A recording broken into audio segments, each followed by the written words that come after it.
She only meant to text her sister. Maya stared at her phone, thumb hovering over the send button, her baby's soft cries filling the small apartment behind her. The message was simple, desperate, and humiliating all at once. "Hey, I hate to ask, but could you lend me $40? I need baby formula. I'll pay you back." She exhaled, pressed send, and closed her eyes for a second. Relief didn't come. Instead, there was a knot in her chest that refused to loosen. Asking for help had never been easy, but tonight, it felt heavier than usual. Maybe because she had already asked too many times. Maybe because deep down, she knew her sister might not even reply. A moment later, her phone buzzed. Maya grabbed it instantly, but the name on the screen wasn't her sister's. Unknown number. Her stomach dropped. "Wrong number?" the reply read. Heat rushed to her face. Great. Not only had she asked for help, she had sent it to the wrong person. "I'm so sorry," she typed quickly. "That message wasn't meant for you." She hesitated, then added, "Please ignore it." She hit send, embarrassed, and tossed her phone onto the couch as her baby cried louder. "I'm coming, Noah," she whispered, hurrying over. Minutes later, she was sitting on the worn couch, rocking her son gently, trying to soothe him despite the emptiness in the kitchen. Her phone buzzed again. She almost ignored it. Almost. But something made her reach for it. Another message from the unknown number. "It's not my business, but why do you need formula money?" Maya frowned. That was unexpected. She typed, then deleted. Typed again. "I lost my job last month. I'm trying to figure things out." She stared at the message before sending it. Why was she explaining herself to a stranger? Still, she pressed send. There was a pause, then, "Where are you located?" Maya's guard went up instantly. "I'm sorry, I don't feel comfortable sharing that." A few seconds passed. "Fair enough," the reply came. "I didn't mean to make you uncomfortable." Maya let out a breath. That should have been the end of it, but then, "Do you have a way to receive money digitally?" Her heart skipped. "What?" "You don't have to," the message continued. "But if you're in a difficult situation, I'd like to help." Maya stared at the screen, disbelief mixing with caution. This didn't feel real. People didn't just offer money to strangers. "Why?" she typed. The reply came almost immediately. "Because someone once helped me when I needed it. Think of it as paying it forward." She swallowed. It sounded genuine, but it could also be a scam. Or worse. "I don't even know who you are," she replied. There was a short pause, then, "That's probably for the best." Maya blinked. That wasn't the answer she expected. Her phone buzzed again. "Send me your payment details. No strings attached." Her heart pounded. This could solve everything, at least for now. But something felt off. Too easy, too sudden. Still, Noah whimpered in her arms, and reality pressed harder than doubt. After a long moment, she sent her digital payment ID. The reply came instantly. "Done." Maya frowned. That was fast. Her phone chimed again, a notification this time. She opened it, and froze. It wasn't $40. It wasn't even $100.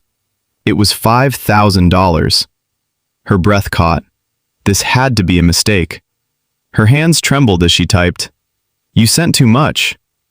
3 dots appeared, then disappeared, then appeared again. Finally, "No, I didn't." Maya shook her head, panic rising now. "I can't accept this." "You can," he replied, "and you should." "I don't know you." "You don't need to." Her chest tightened. This didn't feel right. "I'll send it back," she typed. The response came slower this time. "If you do, I'll just send it again." Maya stared at the screen. Who was this person? And why were they doing this? Before she could respond, another message came. "Buy the formula. Take care of your child. That's all that matters." Her eyes filled with tears. For a moment, she couldn't speak, couldn't think, just feel. "Thank you," she finally typed. There was no reply. The number went silent. Days passed. Maya used the money carefully. Formula, groceries, rent. For the first time in weeks, she could breathe. But the mystery stayed with her. Who had helped her? And why? She tried texting again. No response. She called. The number was disconnected. It was as if he had vanished. 2 weeks later, her life took another turn. Maya received a call from a company she had applied to months ago. They wanted to interview her. The position was far better than anything she had hoped for. Stable, well-paying, flexible. She almost didn't believe it. But she went. The office was nothing like she expected. Modern, luxurious, intimidating. As she sat in the waiting area, adjusting Noah's small blanket in his carrier, she felt out of place. A receptionist approached her. "Ms. Maya?" She nodded. "They're ready for you." She followed her down a long hallway, her nerves building with every step. The door at the end opened. "Please, go in." Maya took a breath and stepped inside. And froze. Because sitting behind the desk was him. The man from the messages. She recognized his name instantly from the file on the desk. Ethan Cole, a billionaire CEO. Her heart slammed against her chest. "You," she whispered. Ethan looked up, his expression calm but unreadable. "Maya," he said. "You knew?" she asked. "From the moment I saw your application," he replied. Her mind spun. You set this up?" "No," he said. "The interview was real. Your qualifications got you here." "Then why are you here?" "Because it's my company." The realization hit her all at once. The money, the messages, him. "Why didn't you tell me?" she asked. Ethan leaned back slightly. "Would you have accepted the help if you knew who I was?" She hesitated. "No?" "Exactly." Silence filled the room. "You gave me $5,000, she said. "That's not just help." "It was necessary," he replied. "For who? Me? Or you?" That made him pause. "For both," he said finally. Maya frowned. "I don't understand." Ethan stood, walking around the desk. "There's something you don't know," he said. Her heart raced. "What?" "I didn't text you by accident," he admitted. She blinked. "What?" "I saw your message because it was forwarded to me," he explained. "Forwarded?" "By your sister." Maya's breath caught. What?"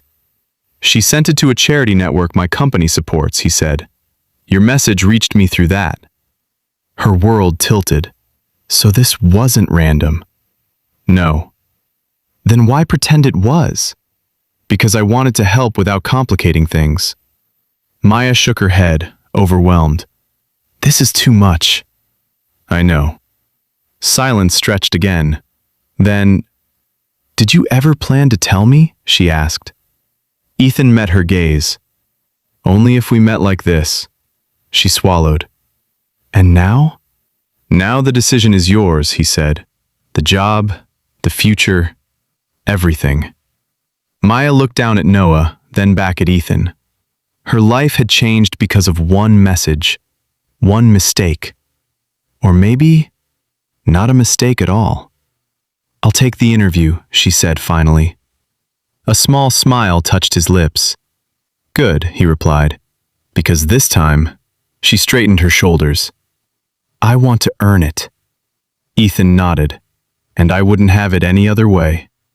But as the interview began, both of them knew something had already shifted. Something neither of them had planned.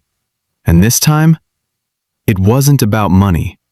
It was about what happens when two completely different worlds collide, and neither walks away the same. Hey there. Subscribe to my channel. And also press this bell icon.